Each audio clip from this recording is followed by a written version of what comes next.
The concept of 4 generations in the history of modern warfare was created by a team of United States analysts, including William S.Lind, for the purpose of an argument for the changing face of war entering into a 4th generation. First-generation warfare refers to ancient and post-classical battles fought with massed manpower, using line and column tactics with uniformed soldiers governed by the state. Second-generation warfare is the early modern tactics used after the invention of the rifled musket and breech-loading weapons and continuing through the development of the machine gun and indirect fire.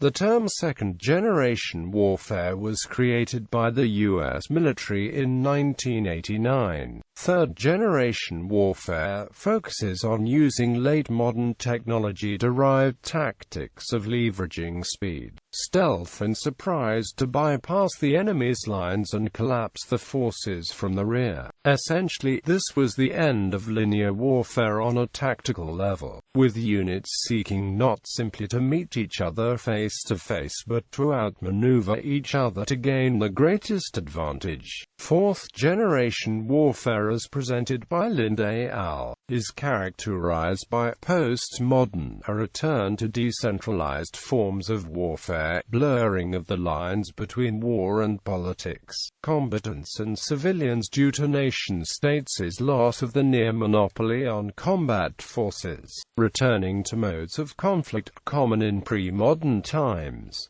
First generation. In 1648, at the end of the 30 Years' War, the Treaty of Westphalia gave a practical sovereignty to the German states, which until then were semi-independent components of the Holy Roman Empire. This more firmly established the sovereignty of the nation-state, which meant, among other things, that governments would have exclusive rights to organize and maintain their own militaries. Before this time, many armies and nations were controlled by religious orders and many wars were fought in melee combat, or subversively through bribery and assassination. The first generation of modern warfare was intended to create a straightforward and orderly means of waging war. Alternatively, it has been argued that the Peace of Westphalia did not solidify the power of the nation-state, but that the 30 Years' War itself ushered in an era of large-scale combat that was simply too costly for smaller mercenary groups to carry out on their own. According to this theory, smaller groups chose to leave mass combat, and the expenses associated with it, in the domain of the nation-state. The increased accuracy and speed of the rifled musket and the breech loader marks the end of first-generation warfare. The concept of vast lines of soldiers meeting face-to-face became impractical due to the heavy casualties that could be sustained, because these technologies were adopted gradually throughout the Americas and Europe.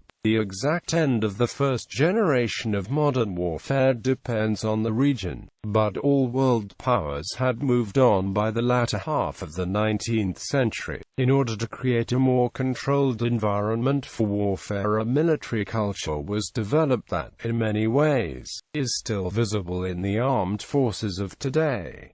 Specially crafted uniforms set soldiers apart from the general populace. An elaborate structure of rank was developed to better organize men into units. Rules for military drill were perfected, allowing line and column maneuvers to be executed with more precision, and to increase the rate of fire in battle. Control of media information released during the war and production of counterfeit money in order to devaluate enemies' economy were used for the first time during Napoleonic Wars. Examples: English Civil War, Anglo-Spanish War, 7 Years' War, American Revolutionary War, Napoleonic Wars, War of 1812, Mexican War of Independence, American Civil War. Second generation. In the 1800s, the invention of the breech-loading rifled musket meant longer range, greater accuracy, and faster rate of fire. Marching ranks of men straight into a barrage of fire from such weapons would cause tremendous rates of casualties, so a new strategy was developed. Second-generation warfare still maintained lines of battle but focused more on the use of technology to allow smaller units of men to maneuver separately. These smaller units allowed for faster advances, less concentrated casualties, and the ability to use cover and concealment to advantage. To some degree, these concepts have remained in use even as the next generations have arisen, so the end of the second generation is not as clearly defined as that of the first. The development of the blitzkrieg highlighted some of the flaws of static firing positions and slow-moving infantry, so this can be considered the beginning of the end for the second generation, at least is the dominant force in military strategy. The contributions of the second generation were responses to technological development. The second generation saw the rise of trench warfare, artillery support, more advanced reconnaissance techniques, extensive use of camouflage uniforms, radio communications, and fireteam maneuvers.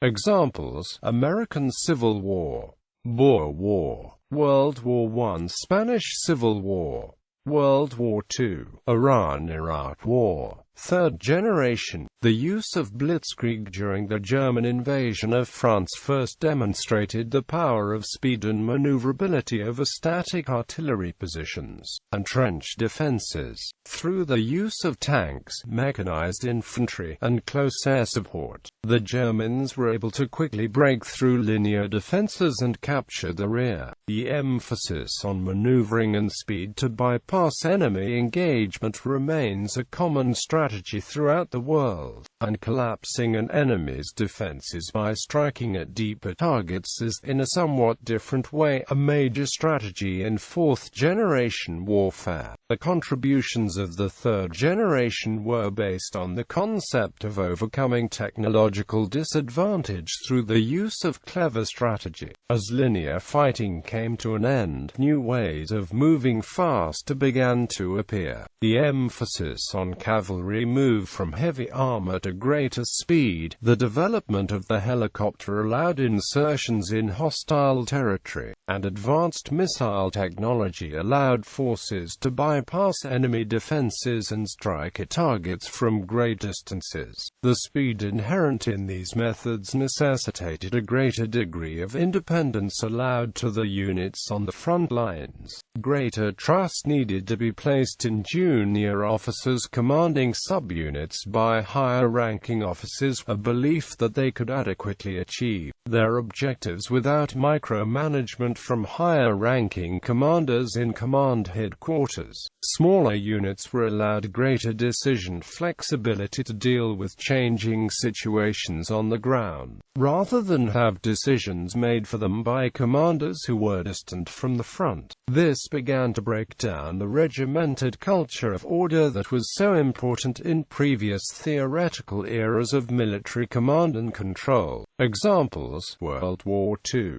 Korean War, Vietnam War, Six-Day War, Gulf War, 2003 invasion of Iraq. Fourth generation warfare is characterized by a blurring of the lines between war and politics, combatants and civilians. The term was first used in 1989 by a team of United States analysts, including William S.Lind, to describe warfare's return to a decentralized form. In terms of generational modern warfare, the fourth generation signifies the nation-states' loss of the near near monopoly on combat forces, returning to modes of conflict common in pre-modern times. The simplest definition includes any war in which one of the major participants is not a state but rather a violent non-state actor. Classical examples, such as the slave uprising under Spartacus or the mercenary uprising that occurred in Carthage after the First Punic War, predate the modern concept of warfare and are examples of this type of conflict. Fourth-generation warfare is defined as conflicts which involve the following elements: a complex and long-term terrorism, a non-national or transnational base, highly decentralized, a direct attack on the enemy's core ideals, highly sophisticated psychological warfare, especially through media manipulation and lawfare. All available pressures are used, political, economic, social and military. Occurs in low-intensity conflict, involving actors from all networks, non-competence or tactical dilemmas, lack of hierarchy, small in size, spread-out network of communication and financial support, use of insurgency and guerrilla tactics.